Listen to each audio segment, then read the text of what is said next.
Après des années de calvaire dues aux inondations saisonnières ayant causé des milliers de sans-abri, la population de la commune du 9e arrondissement voit un nouveau jour.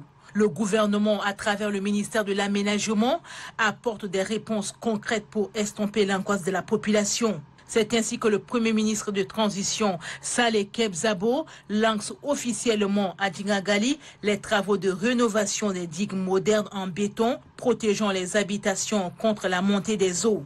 Le ton est donné par la pose de la première pierre. Pour l'ingénieur civil Zoumki Ouzane, 4 tronçons de digues dont la longueur cumulée avoisine les 30 000 mètres, soit 30 km, et la largeur de base varie entre 11 et 12 mètres seront réalisés. Le maire de la commune du 9e arrondissement, Mahamad Kerima Saleh, remercie les plus hautes autorités du pays pour ce acte et invite la population riveraine à faire bon usage des digues qui seront construites. Le ministre de l'Aménagement du territoire, de l'habitat et de l'urbanisme se réjouit de la concrétisation de ce grand projet.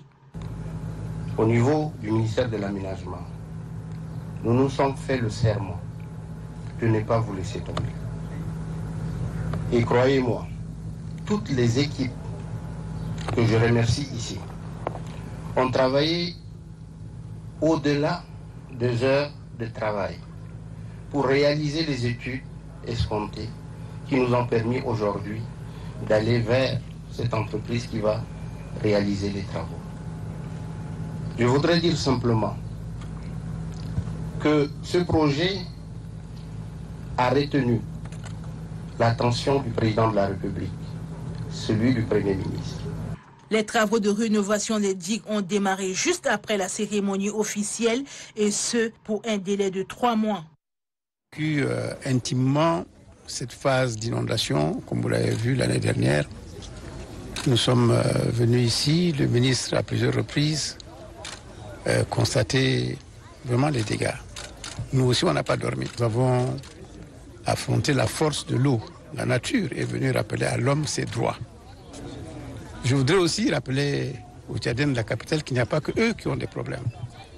À l'intérieur du pays aussi, on a des problèmes.